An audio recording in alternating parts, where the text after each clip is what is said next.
Diputado Manuel Cambrón Soria, ¿su posicionamiento es a favor o en contra? En contra, presidente. Gracias. Gracias. Buenos días, compañeras y compañeros legisladores. Tardes, ¿verdad? Ya son tardes. Se ha hecho larga la espera. Medios de comunicación, pueblo de Tlaxcala. En un sistema presidencial como el nuestro, es muy común, pero no significa que tenga que ser justificable, que el Poder Ejecutivo busque la intromisión y el control de los otros poderes.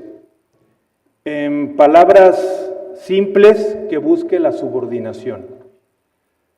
Para que la subordinación suceda y se consume, se requiere que haya dos elementos de facto. El primero es que quien está al frente del Poder Ejecutivo le venzan las ínfulas autoritarias y sus deseos de subyugar. Y segundo, y más determinante, es que quienes integran o son miembros de los poderes cedan ante la presión y el chantaje y permitan que se vulnere la independencia que debemos defender, que se vulnere la soberanía que además ostentamos. Y es precisamente lo que ha ocurrido aquí, compañeras y compañeros, en este proceso de aprobación del presupuesto.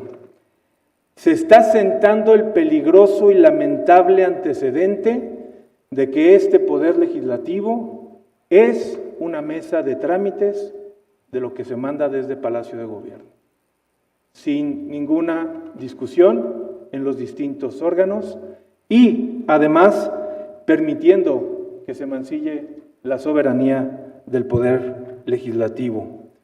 Se está claudicando la responsabilidad de analizar y discutir a profundidad un tema de alta relevancia, cediendo al capricho que se proclamó estentóreamente de que no se le moviera ni una coma. Y así es como está subiendo este presupuesto. Bajo estas circunstancias que me permito poner a consideración y dar a conocer el por qué votaré en contra del presupuesto en ejercicio de mi legítimo derecho de disentir respetuosamente. Primero es porque estoy convencido, me asiste la convicción política y personal de que la separación de poderes que razonó Montesquieu en el siglo XVIII debe prevalecer y no debe ser letra muerta, porque además es base fundadora del modelo democrático, división y respeto a los poderes. Quienes tenemos la honrosa responsabilidad de representar al Poder Legislativo, debemos hacerlo con decoro y con valentía. Y no permitir la burda y grosera intromisión que sucede en este poder por parte del Ejecutivo. Y sostener hasta el borde de nuestras convicciones en público lo que decimos en privado. Y quiero adelantarme porque estoy seguro que no faltará alguien que de manera dolosa o incluso en las redes sociales las focas aplaudidoras quieran señalar que yo voto en contra del presupuesto porque no viene incluido el fondo para los municipios. De una vez les digo que eso es completamente falso. Y permítanme hacer algunas puntualizaciones. Estoy convencido y pienso que el fondo para los municipios sí generaba desarrollo de infraestructura social municipal a nivel territorial y que además permitía la generación de microciclos económicos que generaban también desarrollo en los municipios. Pero además platiqué con mis compañeros diputados que era necesario que las reglas de operación de ese fondo, si se aprobase, fuesen completamente nuevas, transparentes y que el ejercicio se hiciera de la manera más pública y transparente. Porque las reglas en las que se usó fueron ambiguas, la manera en cómo se utilizó el fondo anteriormente. Que además esos recursos jamás pasaban por las manos de los legisladores y consistía en un traslado de fondos de la Secretaría de Finanzas directamente a los municipios previo a un convenio. Por lo tanto, creo que era una buena idea que los diputados etiquetaran con nombre y apellido, monto y acción específica, recursos. Pero eso ni siquiera se discutió en la Comisión de Finanzas, ni siquiera fue objeto de valoración. Entonces, cuando se dice que se vota en contra del fondo, pues ni siquiera existió, no se está votando en contra del fondo, no hubo ninguna discusión en torno a ese tema. Se miente rotundamente en ese sentido. También se quiso espantar con el petate del muerto, con el discurso vacuo de un supuesto combate a la corrupción. Y quiero preguntar, relativamente específicamente con relación al fondo, ¿quiénes impulsaron, diseñaron y aprobaron el mal llamado Fondo Moche? Los diputados de Morena de la anterior legislatura, con su mayoría legislativa. Ellos fueron los que lo aprobaron. Por lo tanto, se miente al pueblo diciendo que supuestamente hay un combate a la corrupción. Y quiero preguntar, porque hay de dos. Una, o no hubo corrupción, por lo tanto no hay carpetas de investigación ni se está procesando absolutamente a nadie, porque entonces no hubo corrupción, se le miente al pueblo diciendo que el fondo fomentaba la corrupción. O dos, peor aún, sí hubo corrupción.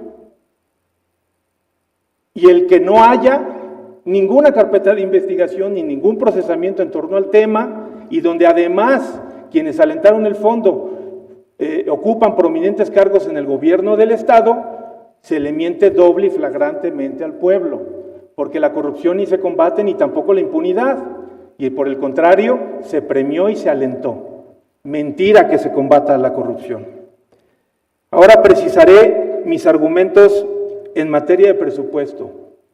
El presupuesto es un documento de política pública diseñado para orientar el gasto por parte del gobierno, con ciertos requerimientos que pretende generar desarrollo. Y desde mi punto de vista, este presupuesto no genera el desarrollo y por el contrario alienta la opacidad y la discrecionalidad. Pasamos del mal llamado Fondo Moche a aprobar un presupuesto moche y mochado.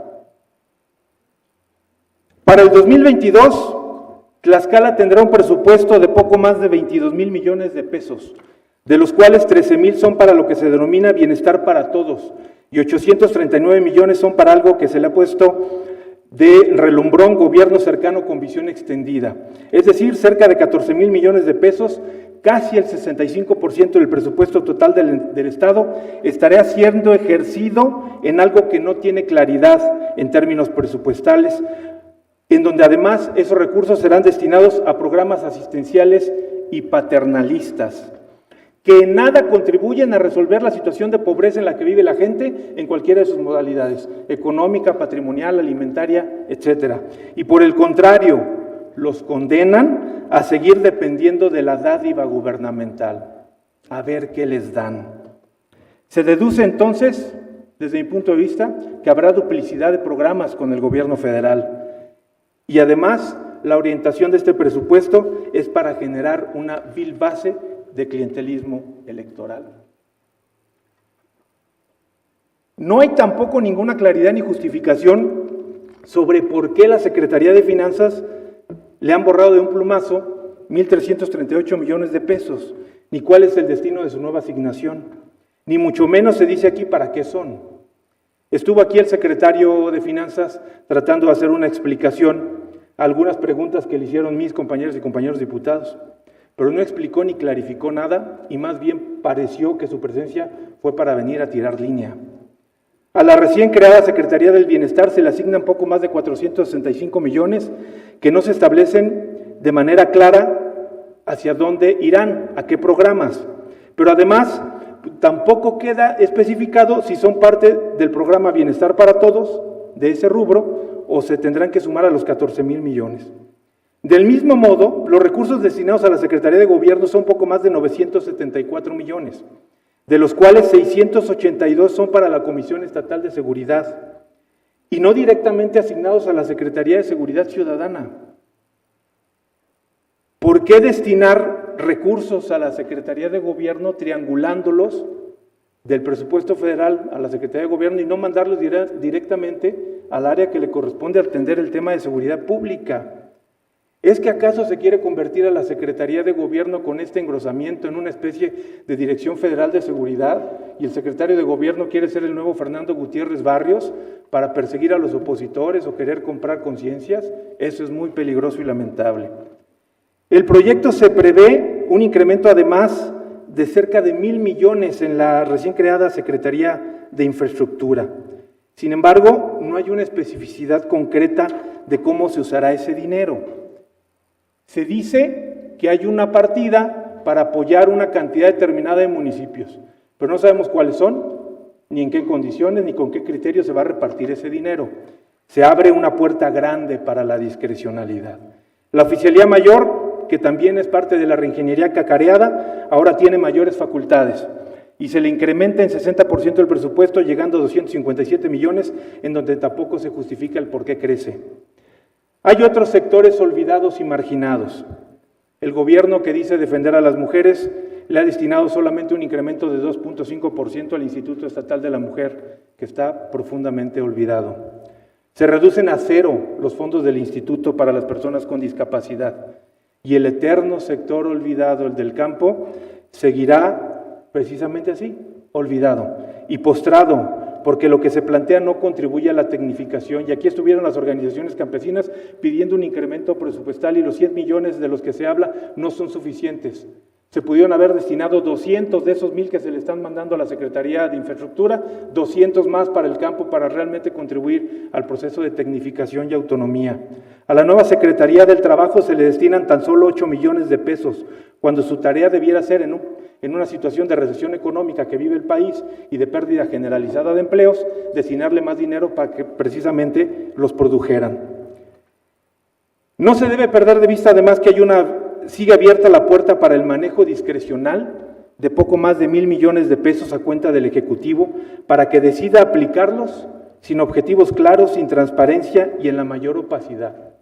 Una bolsa en donde, por cierto, coincidimos Morena y nosotros, porque la llamamos la caja chica, la llamamos y coincidimos en hacerlo así, la caja chica de Mariano González y de Marco Mena. Y hoy, en la nueva historia, callan como momias y permiten que se mantenga. Pese a las expectativas que se generan con el nuevo gobierno, los recursos en términos reales con los que se cuenta son exactamente los mismos. Somos un Estado que le aporta poco a la Federación y dependemos en un 94% de lo que nos envían, lo cual debiera aprovecharse de mejor manera estableciendo programas de infraestructura más ambiciosos, que permitieran un cambio de percepción y de perspectiva de cómo se vive en Tlaxcala. Hago un llamado respetuoso y muy fraterno a la gobernadora de Tlaxcala, licenciada Lorena Cuellar Cisneros, para que gobierne para todas y todos, sin distingo, más allá de las 300,000 personas que votaron por ella en las urnas y que le dotan de una enorme legitimidad. Tlaxcala no son 300,000, somos muchos más.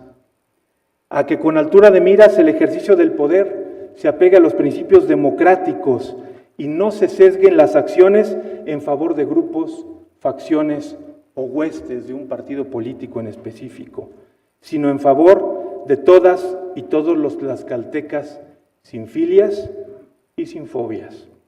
Tlaxcala lo merece, Tlaxcala lo necesita.